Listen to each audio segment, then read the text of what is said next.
A, B, C are partners sharing profit and losses in the ratio of 6:1. Their respective capital are A की 5 लाख है, B की 4 लाख और C की 2 लाख रुपए है. They decided to admit D into partnership and the new profit sharing ratio is agreed at 3:3:1. D brings 1,50,000 as capital and a share of goodwill in cash. At the time of D's admission, the firm had a workman compensation reserve 1 lakh रुपए against which there was a claim 1,20,000 रुपए. Advertisement suspense debit balance है 30,000 रुपये. Contingency reserve बेटा 60,000 रुपये. ठीक है. अब देखो इसमें गुडविल कितनी, ये तो नहीं दी गई है. दी है क्या? नहीं दी गई है. यहीं पर हिडन गुडविल अराइज होता है. अब हिडन गुडविल निकालने के लिए सबसे पहले निकालेंगे capital of the firm. Capital of the firm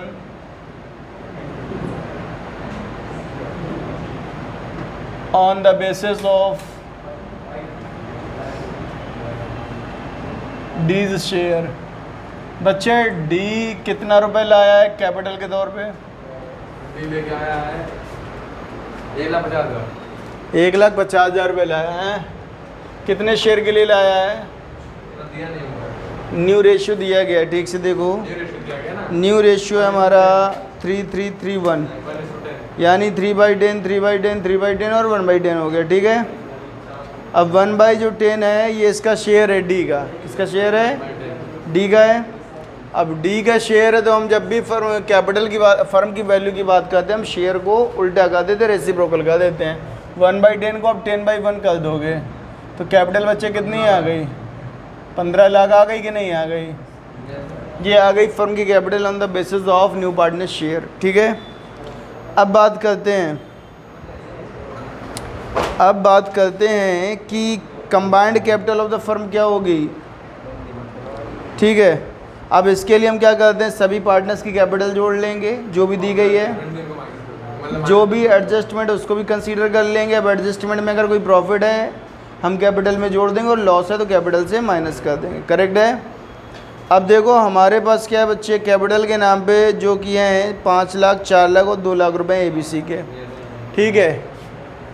total combined capital of the firm, combined capital of the firm, इसमें क्या होता है बेटे, दी हुई कैपिटल को जोड़ लेंगे. दी हुई कैपिटल कितनी जल्दी बताओ? D capital. दी हुई कैपिटल बी की नहीं. 5 लाख कैपिटल ए की है, 4 लाख कैपिटल बी की है और बच्चे सी की कैपिटल कितनी है? 2 लाख है. और नया पार्टनर डी आया, वो कितना लाया है? 1.5 लाख रुपए लाया है. इसके अलावा जितने भी प्रॉफिट और रिजर्व हैं सारे जोड़ लोगे और लॉसेस माइनस कर दोगे. ठीक है बच्चे. अब रिजर्व के नाम पे देखो हमारे पास क्या है बेटा, वर्कमैन कंपनसेशन रिजर्व है. कितना है? 1 लाख रुपए है. लेकिन इसके अगेंस्ट में क्या है, लायबिलिटी कितनी है, क्लेम कितना है? 1,20,000 रुपये. अगर रिजर्व हमारे पास कुछ बचता तो हम यहाँ लेते. यहाँ तो हमारा रिजर्व कम पड़ जा रहा है क्योंकि रिजर्व केवल 1 लाख का है और लायबिलिटी कितनी है? 1,20,000 की है. तो 20,000 अल्टीमेट हमें लॉस हो गया. क्या हो गया? तो लॉस तो माइनस होता है. इसके अलावा हमारे पास क्या है बच्चे, advertisement suspense debit balance. Debit में तो लॉस होते, प्रॉफिट होते नहीं है. तो लॉस आपका उधर वर्कमैन कंपनसेशन इधर का हो गया 20,000 रुपये और इधर का हो गया कितना? 30,000 रुपये. लेकिन हमें कंटिजेंसी रिजर्व दिख रहा है 60,000 रुपये. तो बेटा जो रिजर्व है हम उसे जोड़ लेंगे. 60,000 रुपये कंटिजेंसी रिजर्व है.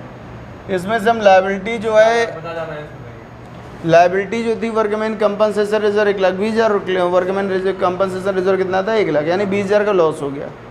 और इसके अलावा हमें एडवर्टाइजमेंट सस्पेंस का लॉस है. तो लॉस 20,000 WCR का और 30,000 ये, टोटल कितना हो गया? 50,000. तो 30,000 और माइनस 20,000. कोई दिक्कत है? तो बच्चे जो टोटल कैपिटल आ गई फर्म की वो आ गई 5, 4, 9, 2, 11, 1, 12, 12,60,000. 12,60,000 आ गया ना.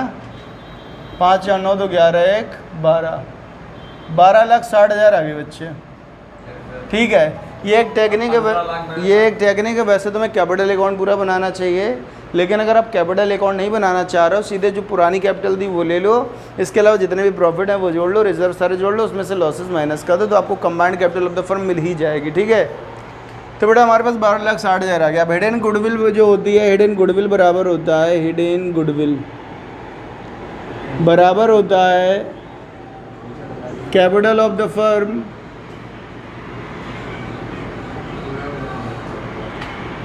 ऑन द बेसिस ऑफ, ये कौन है भाई, D on the basis of new partner share, जो कि कितनी आई बच्चे, 1/10 अरे कैपिटल कितनी आई है, कैपिटल आई है 3,40,000 15 लाख रुपए minus 12,60,000 combined capital of the firm. अच्छा इसमें नए पार्टनर की भी कैपिटल शामिल होती है, ठीक बच्चे, हाँ क्या combined capital of the firm. तो capital of the firm on the basis of new partner share 15 lakh रुपए होती है, जबकि कंबाइंड कैपिटल जो है वो 12,60,000 है। माइनस का तो बच्चे 2,40,000 आ रही होगी, यस सर ये हिडन गुडविल है। बात समझ में आई कि नहीं आई? जी सर अब सुनो इधर, वो जो नया पार्टनर है कौन है, डी है ना।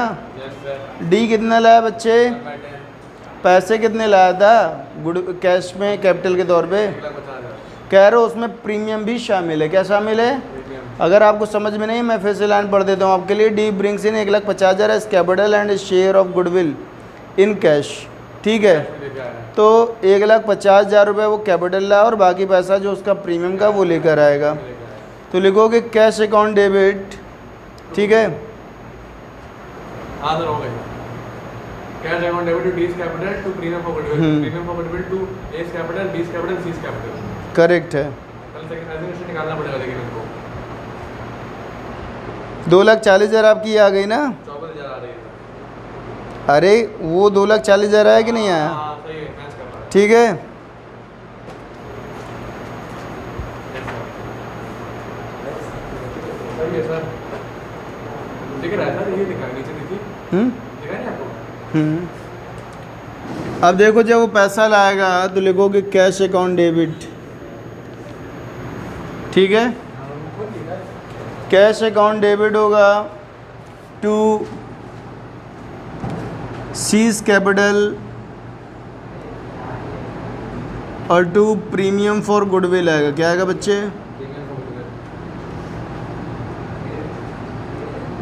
कैपिटल कितनी लाया वो, कंफर्म। अब वो कितने शेयर के लिए आया, 1/10 के लिए आया। कैपिटल ऑफ द फर्म कितनी है, 2,40,000 है, तो उसका 1/10 शेयर कितना होगा, 24,000। तो ये टोटल कितना रुपए लाएगा, 1,74,000 रुपये। बात समझ में आई कि नहीं आई? लेकिन अभी हमें ज़रूरत है किसकी, गेनिंग और सेक्रीफाइसिंग शेयर की। तो उसके लिए आपको यहाँ वर्किंग करनी पड़ेगी। तो यहाँ लिखोगे पार्टनर्स, आप जानते हो अच्छी तरीके से, फिर ओल्ड शेयर, फिर gaining share minus sacrificing share और फिर न्यू शेयर। करेक्ट है। पार्टनर्स के नाम क्या हैं, ABC हैं या ABCD हैं? ओल्ड रेशियो कितना है, ओल्ड रेशियो 6:3:1 है। कितना है?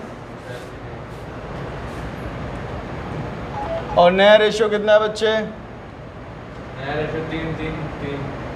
3:3 फिर पक्का।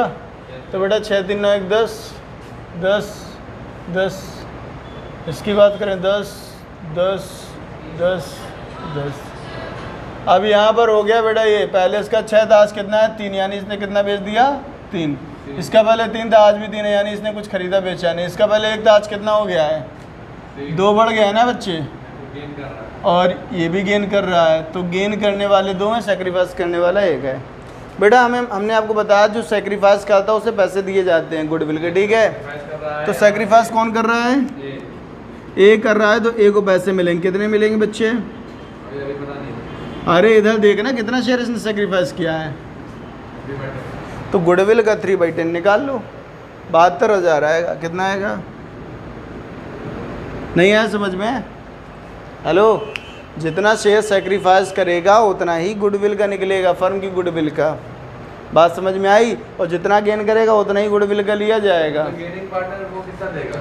अब देखो गेनर ये भी और गेनर ये भी है कि नहीं है? गेनर सी भी और गेनर डी भी है। किस सी ने कितना गेन किया है? 2/10। 2/10। अब सी तो क्या है, पुराना पार्टनर है, वो गुडविल कैश में नहीं लगेगा, उसकी कैपिटल से निकाला जाएगा। तो लिखोगे सी की कैपिटल डेबिट, क्या लिखोगे? 2/10 बताओ बच्चे इसका गुडविल का 2,40,000 का। ठीक है। अब सी की बात करें, सी तो अपना पैसा क्या प्रीमियम मिलाया ही था। अब ये प्रीमियम उठा के देखो, प्रीमियम फॉर गुडविल कितना था फर्म की आती है उससे पैसे देते हैं भैया? जो फर्म की गुडविल निकलती है उसी में हम देखते हैं कौन गेन कर रहा है, कौन सेक्रीफाइस कर रहा है। जो सेक्रीफाइस करता है उसको पैसे दिए जाते हैं, उसकी कैपिटल बढ़ जाएगी, और जो गेन करता है उससे पैसे लिए जाते हैं, उसकी कैपिटल घट जाएगी। एंट्री हो गई।